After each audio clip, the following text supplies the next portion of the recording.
बिस्मिल्लाहिर्रहमानिर्रहीम। पारा नंबर 25 इलैहि युरद्दु। अऊज़ु बिल्लाहि मिनश्शैतानिर्रजीम। बिस्मिल्लाहिर्रहमानिर्रहीम। इलैहि युरद्दु इल्मुस्साअति वमा तख़रुजु मिन समरातिन मिन अक्मामिहा वमा तहमिलु मिन उन्सा वला तदउ इल्ला बिइल्मिहि वयौम युनादीहिम ऐन शुरकाई क़ालू आज़न्नाक मा मिन्ना मिन शहीद वज़ल्ल अन्हुम मा कानू यदऊन मिन क़ब्लु वज़न्नू मा लहुम मिन महीस ला यसअमुल इंसानु मिन दुआइल खैरि व इन मस्सहु श्शर्रु फयऊसुन क़नूत वलइन अज़क़नाहु रहमतम मिन्ना मिन बअदि ज़र्राअ मस्सतहु लयक़ूलन्न हाज़ा ली वमा अज़ुन्नु अस्साअत क़ाइमतन वलइन रजिअतु इला रब्बी इन्न ली इंदहु लल-हुस्ना फलनुनब्बिअन्न الذين كفروا بما عملوا ولنذيقنهم من عذاب غليظ وإذا أنعمنا على الإنسان أعرض ونأى بجانبه وإذا مسه الشر فذو دعاء عريض قل أرأيتم إن كان من عند الله ثم كفرتم به من أضل ممن هو في شقاق بعيد سنريهم آياتنا في الآفاق وفي أنفسهم حتى يتبين لهم أنه الحق أفلم يكف بربك أنه على كل شيء شهيد ألا إنهم في مرية من لقاء ربهم ألا إنه بكل شيء محيط. سورة الشورى.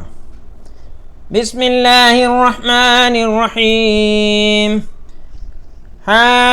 حاميم عين سين قاف كذلك يوحي إليك وإلى الذين من قبلك الله العزيز الحكيم له ما في السماوات وما في الأرض وهو العلي العظيم تكاد السماوات يتفطرن من فوقهن والملائكة يسبحون بحمد ربهم ويستغفرون لمن في الأرض ألا إن الله هو الغفور الرحيم والذين اتخذوا من دونه أولياء الله حفيظ عليهم وما أنت عليهم بوكيل وكذلك أوحينا إليك قرآنا عربيا لتنذر أم القرى ومن حولها وتنذر يوم الجمع لا ريب فيه فريق في الجنة وفريق في السعير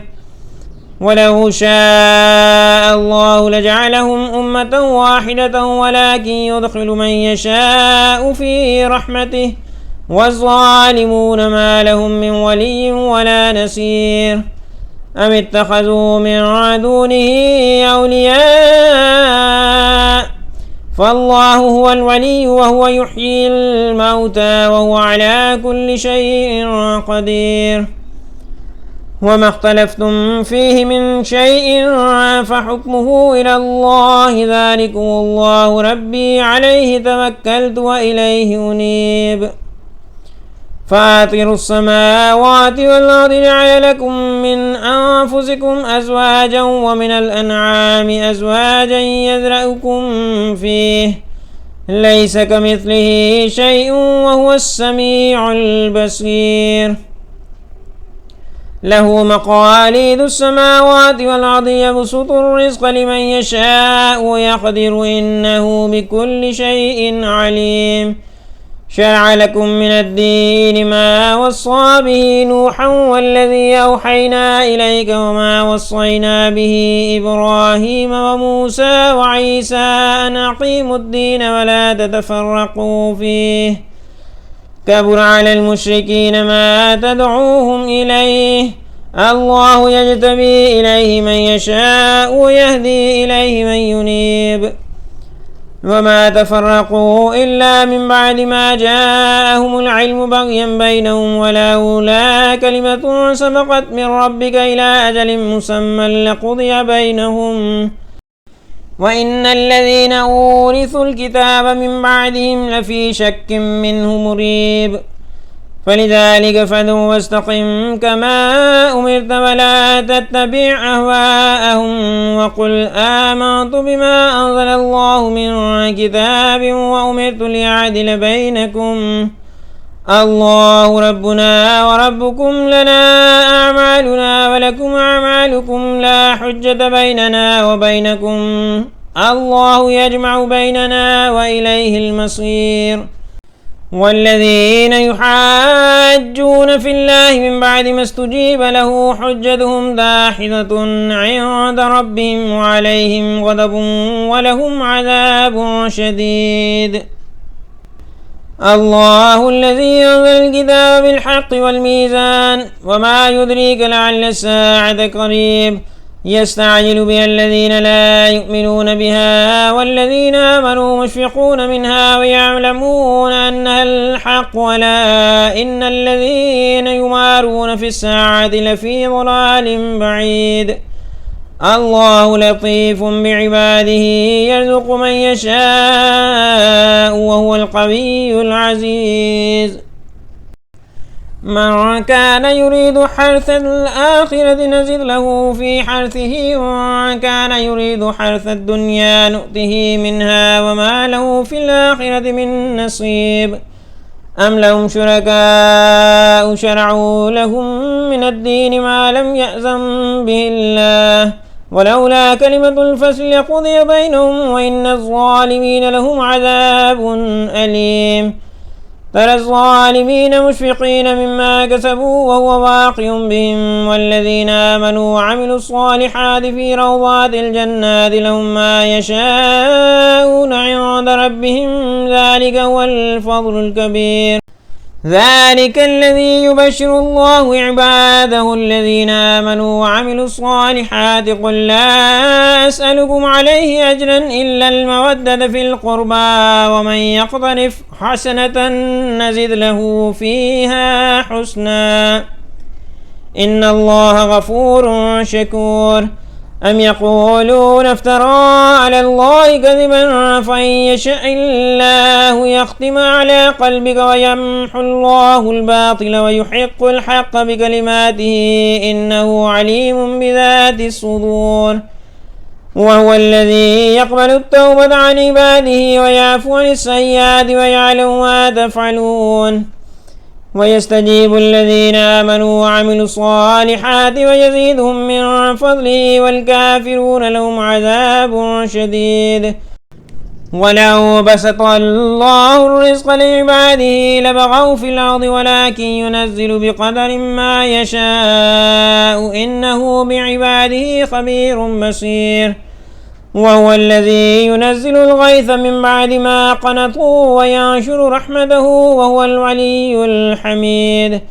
ومن آياته خلق السماوات والأرض وما بث فيهما من دابة وهو على جمعهم إذا يشاء قدير وما أصابكم من مصيبة فبما كسبت أيديكم ويعفو عن كثير وما أنتم بمعجزين في الأرض وما لكم من دون الله من ولي ولا نصير ومن آياته الجوار في البحر كالأعلام إن يشأ يسكن الريح فيضرن رواكد على ظهره إن في ذلك لآيات لكل صبار شكور أو يوبقهن بما كسبوا ويعفو عن كثير ويعلم الذين يجادلون في آياتنا ما لهم من محيص فما أوتيتم من شيء فمتاع الحياة الدنيا وما عند الله خير وأبقى للذين آمنوا وعلى ربهم يتوكلون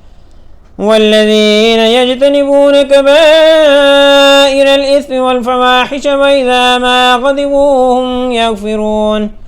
والذين استجابوا لربهم وأقاموا الصلاة وأمرهم شورى بينهم ومما رزقناهم ينفقون والذين إذا أصابهم البغي هم ينتصرون وجزاء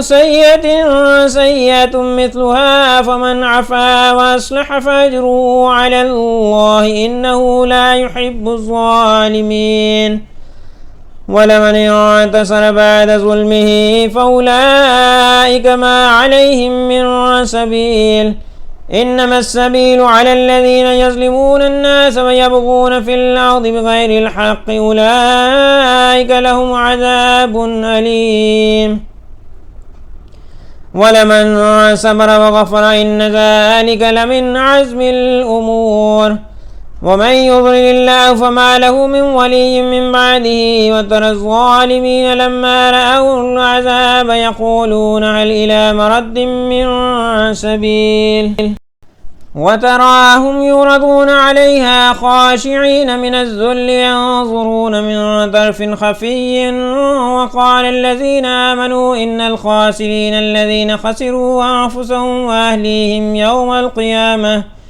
ألا إن الظالمين في عذاب مقيم وما كان لهم من أولياء ينصرونهم من دون الله ومن يضلل الله فما له من سبيل استجيبوا لربهم من قبل أن يأتي يوم لا مرد له من الله ما لكم من ملجأ يومئذ وما لكم من نكير فإن أعرضوا فما أرسلناك عليهم حفيظا إن عليك إلا البلاغ وإنا إذا أذقنا الإنسان منا رحمة فرح بها وإن تصبهم سيئة بما قدمت أيديهم فإن الإنسان كفور لله ملك السماوات والأرض يخلق ما يشاء يهب لمن يشاء إناثا ويهب لمن يشاء الذكور أو يزوجهم ذكرانا وإناثا ويجعل من يشاء عقيما إنه عليم قدير وما كان لبشر أن يكلمه الله إلا وحيا أو من وراء حجاب أو يرسل رسولا فيوحي بإذنه ما يشاء إنه علي حكيم وكذلك أوحينا إليك روحا من أمرنا ما كنت تدري ما الكتاب ولا الإيمان ولكن جعلناه نورا نهدي به من نشاء من عبادنا وإنك لتهدي إلى صراط مستقيم صراط الله الذي له ما في السماوات وما في الأرض ألا إلى الله تسير الأمور. سورة الزخرف. بسم الله الرحمن الرحيم. حاميم والكتاب المبين إنا جعلناه قرآنا عربيا لعلكم تعقلون وإنه في أم الكتاب لدينا لعلي حكيم أفنضرب عنكم الذكر سفحا أن كنتم قوما مسرفين وكم أرسلنا من نبي في الأولين وما يأتيهم من نبي إلا كانوا به يستهزئون فأهلكنا أشد منهم بطشا ومضى مثل الأولين ولئن سألتهم من خلق السماوات والأرض ليقولن خلقهن العزيز العليم الذي جعل لكم الأرض مهدا وجعل لكم فيها سبلا لعلكم تهتدون والذي نزل من السماء ماء بقدر فأنشرنا به بلدة ميتا كذلك تخرجون والذي خلق الأزواج كلها وجعل لكم من الفلك والأنعام ما تركبون لتستووا على ظهوره ثم تذكروا نعمة ربكم إذا استويتم عليه وتقولوا سبحان الذي سخر لنا هذا وما كنا له مقرنين وإنا إلى ربنا لمنقلبون وجعلوا له من عبادنا جزءا إن الإنسان لكفور مبين أم اتخذ مما يخلق بنات وأسفاكم بالبنين وإذا بشر أحدهم بما ضرب للرحمن مثلا ظل وجهه مسودا وهو كظيم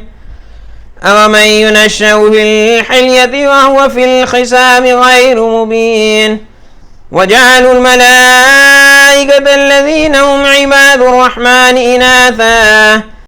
أشهدوا خلقهم ستكتب شهادتهم ويسألون وقالوا لو شاء الرحمن ما عبدناهم ما لهم بذلك من علم إن هم إلا يخرصون أم آتيناهم كتابا من قبله فهم به مستمسكون بل قالوا إنا وجدنا آباءنا على أمة وإنا على آثارهم مهتدون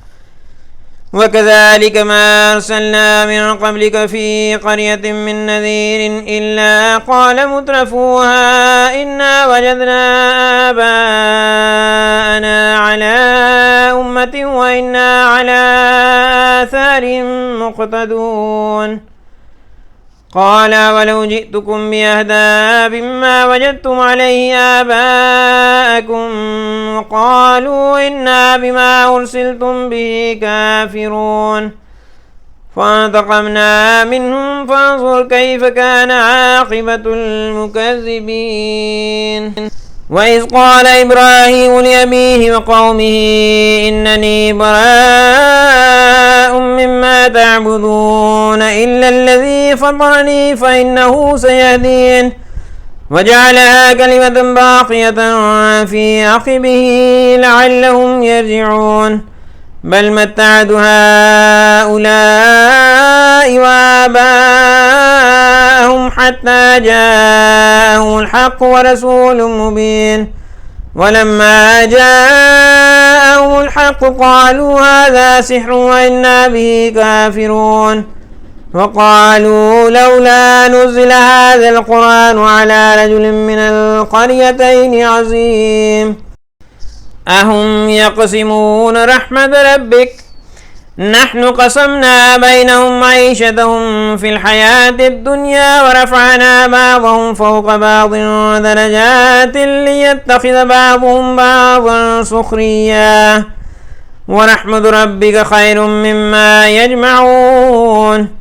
ولولا أن يكون الناس أمة واحدة لجعلنا لمن يكفر بالرحمن لبيوتهم سقفا من فضة ومعارج عليها يزهرون ولبيوتهم أبوابا وسررا عليها يتكئون وزخرفا وإن كل ذلك لما متاع الحياة الدنيا والآخرة عند ربك للمتقين ومن يعش عن ذكر الرحمن نقيض له شيطانا فهو له قرين وإنهم ليصدونهم عن السبيل ويحسبون أنهم مهتدون حتى إذا جاءنا قال يا ليت بيني وبينك بعد المشرقين فبئس القرين ولن ينفعكم اليوم إذ ظلمتم أنكم في العذاب مشتركون أفأنت تسمع الصم أو تهدي العمي ومن كان في ضلال مبين فإما نذهبن بك فإنا منهم منتقمون أو نرينك الذي وعدناهم فإنا عليهم مقتدرون فاستمسك بالذي أوحي إليك إنك على صراط مستقيم وإنه لذكر لك ولقومك وسوف تسألون واسأل من أرسلنا من قبلك من رسلنا أجعلنا من دون الرحمن آلهة يعبدون ولقد أرسلنا موسى بآياتنا إلى فرعون وملئه فقال إني رسول رب العالمين فلما جاءهم بآياتنا إذا هم منها يضحكون وما نريهم من آية إلا هي أكبر من أختها وأخذناهم بالعذاب لعلهم يرجعون وقالوا يا أيها الساحر ادع لنا ربك بما عهد عندك إننا لمهتدون فلما كشفنا عنهم العذاب إذا هم ينكثون ونادى فرعون في قومه قال يا قوم أليس لي ملك مصر وهذه الأنهار تجري من تحتي أفلا تبصرون أم أنا خير من هذا الذي هو مهين ولا يكاد يبين فلولا ألقي عليه أسفلة من عذاب أو جاء معه الملائكة مقترنين فاستخف قومه فأطاعوه إنهم كانوا قوما فاسقين فلما آسفونا انتقمنا منهم فأغرقناهم أجمعين فجعلناهم سلفا ومثلا للآخرين ولما ضرب ابن مريم مثلا إذا قومك منه يصدون وقالوا آلهتنا خير أم وما ضربوا لك إلا جدلا بل هم قوم خصمون إن هو إلا عبد أنعمنا عليه وجعلناه مثلا لبني إسرائيل ولو نشاء لجعلنا منكم ملائكة في الأرض يخلفون وإنه لعلم للساعة فلا تمترن بها واتبعون هذا صراط مستقيم ولا يصدنكم الشيطان إنه لكم عدو مبين ولما جاء عيسى بالبينات قال قد جئتكم بالحكمة وليبين لكم بعض الذي تختلفون فيه فاتقوا الله وأطيعون إن الله هو ربي وربكم فاعبدوه هذا صراط مستقيم فاختلف الأحزاب من بينهم فويل للذين ظلموا من عذاب يوم أليم هل ينظرون إلا الساعة أن تأتيهم بغتة وهم لا يشعرون الأخلاء يومئذ بعضهم لبعض عدو إلا المتقين يا عباد لا خوف عليكم اليوم ولا أنتم تحزنون الذين آمنوا بآياتنا وكانوا مسلمين ادخلوا الجنة أنتم وأزواجكم تحبرون يطاف عليهم بصحاف من ذهب وأكواب وفيها ما تشتهيه الأنفس وتلذ الأعين وأنتم فيها خالدون وتلك الجنة التي أورثتموها بما كنتم تعملون لكم فيها فاكهة كثيرة منها تأكلون إن المجرمين في عذاب جهنم خالدون لا يفتر عنهم وهم فيه مبلسون وما ظلمناهم ولكن كانوا الظالمين ونادوا يا مالك ليقضي علينا ربك قال إنكم ماكثون لقد جئناكم بالحق ولكن أكثركم للحق كارهون أم أبرموا أمرا فإنا مبرمون أم يحسبون أنا لا نسمع سرهم ونجواهم بلى ورسلنا لديهم يكتبون قل إن كان للرحمن ولد فأنا أول العابدين سبحان رب السماوات والأرض رب العرش عما يصفون فذرهم يخوضوا ويلعبوا حتى يلاقوا يومهم الذي يوعدون وهو الذي في السماء إله وفي الأرض إله وهو الحكيم العليم وتبارك الذي له ملك السماوات والأرض وما بينهما وعنده علم الساعة وإليه ترجعون ولا يملك الذين يدعون من دون الشفاعة إلا ما شهد بالحق وهم يعلمون ولئن سألتهم من خلقهم ليقولن الله فأنى يؤفكون وقيله يا رب إن هؤلاء قوم لا يؤمنون فاصفح عنهم وقل سلام فسوف يعلمون. سورة الدخان. بسم الله الرحمن الرحيم. حاميم والكتاب المبين إنا أنزلناه في ليلة مباركة إنا كنا منذرين فيها يفرق كل أمر حكيم أمرا من عندنا إنا كنا مرسلين رحمة من ربك إنه هو السميع العليم رب السماوات والأرض وما بينهما إن كنتم موقنين لا إله إلا هو يحيي ويميت ربكم ورب آبائكم الأولين بل هم في شك يلعبون فارتقب يوم تأتي السماء بدخان مبين يغشى الناس هذا عذاب أليم ربنا اكشف عنا العذاب إنا مؤمنون أنى له الذكرى وقد جاءهم رسول مبين ثم تولوا عنه وقالوا معلم مجنون إنا كاشف العذاب قليلا إنكم عائدون يوم نبطش البطشة الكبرى إنا منتقمون ولقد فتنا قبلهم قوم فرعون وجاءهم رسول كريم أن أدوا إلي عباد الله إني لكم رسول أمين وأن لا تعلوا على الله إني آتيكم بسلطان مبين وإني عذت بربي وربكم أن ترجمون وإن لم تؤمنوا لي فاعتزلون فدعا ربه أن هؤلاء قوم مجرمون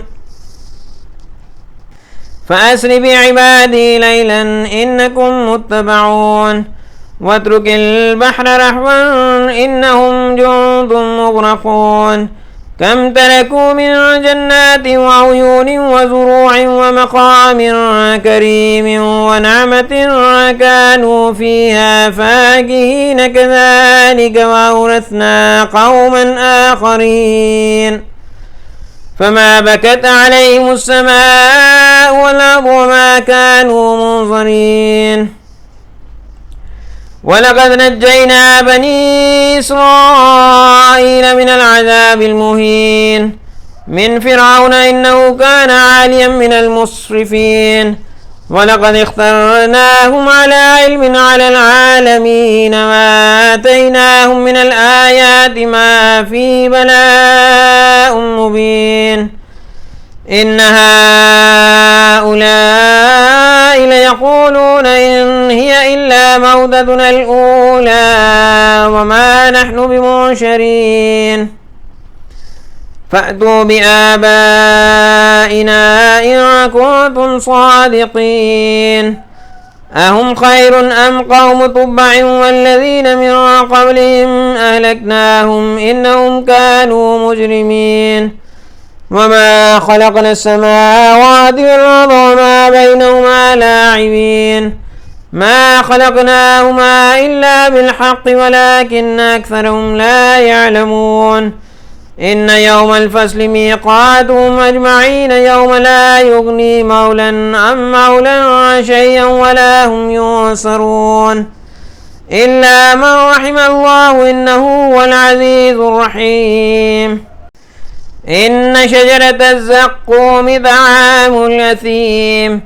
كالمهل يغلي في البطون كغلي الحميم خذوه فاعدلوه إلى سواء الجحيم ثم صبوا فوق رأسه من عذاب الحميم ذق إنك أنت العزيز الكريم إن هذا ما كنتم به تمترون إن المتقين في مقام أمين في جنات وعيون يلبسون من سندس واستبرق متقابلين كذلك وزوجناهم بحور عين يدعون فيها بكل فاكهة آمنين لا يذوقون فيها الموت إلا الموتة الأولى ووقاهم عذاب الجحيم فضلا من ربك ذلك هو الفوز العظيم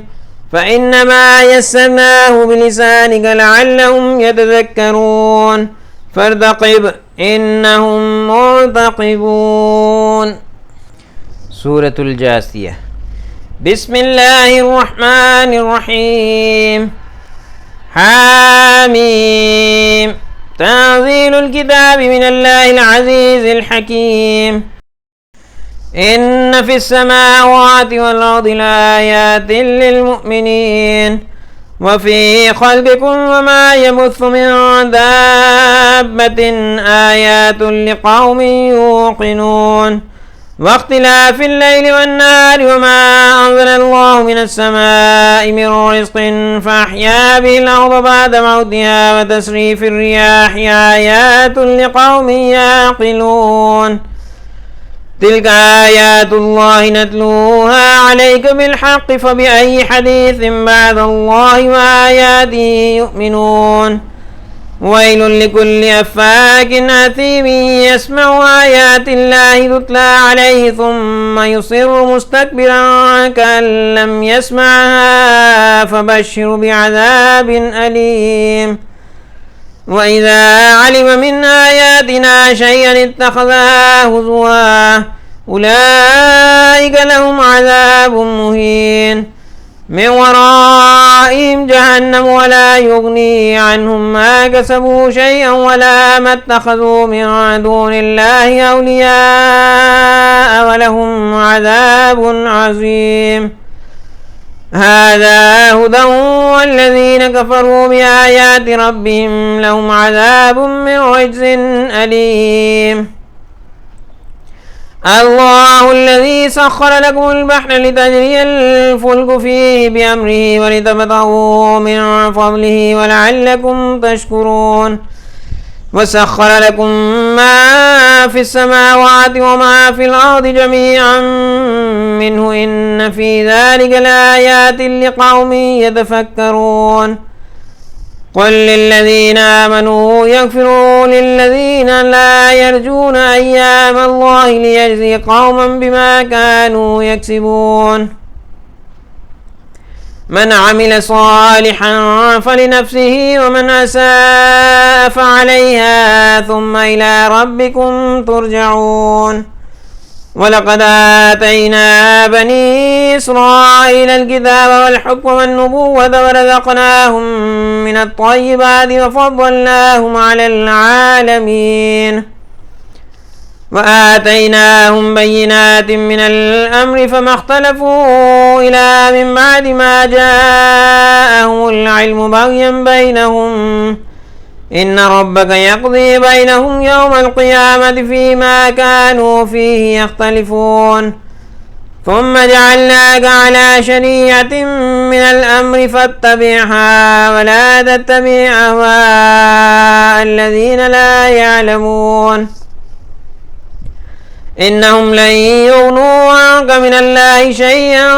وإن الظالمين بعضهم أولياء بعض والله ولي المتقين هذا بصائر للناس وهدى ورحمة لقوم يوقنون أم حسب الذين اجترحوا السيئات أن نجعلهم كالذين آمنوا وعملوا الصالحات سواء محياهم ومماتهم ساء ما يحكمون وخلق الله السماوات والأرض بالحق ولتجزى كل نفس بما كسبت وهم لا يظلمون أفرأيت من اتخذ إلهه هواه وأضله الله على علم وختم على سمعه وقلبه وجعل على بصره غشاوة فمن يهديه من بعد الله أفلا تذكرون وقالوا ما هي إلا حياتنا الدنيا نموت ونحيا وما يهلكنا إلا الدهر وما لهم بذلك من علم إن هم إلا يظنون وإذا تتلى عليهم آياتنا بينات ما كان حجتهم إلا أن قالوا ائتوا بآبائنا إن كنتم صادقين قل الله يحييكم ثم يميتكم ثم يجمعكم إلى يوم القيامة لا ريب فيه ولكن أكثر الناس لا يعلمون ولله ملك السماوات والأرض ويوم تقوم الساعة يومئذ يخسر المبطلون وترى كل أمة جاثية كل أمة تدعى إلى كتابها اليوم تجزون ما كنتم تعملون هذا كتابنا ينطق عليكم بالحق إنا كنا نستنسخ ما كنتم تعملون فأما الذين آمنوا وعملوا الصالحات فيدخلهم ربهم في رحمته ذلك هو الفوز المبين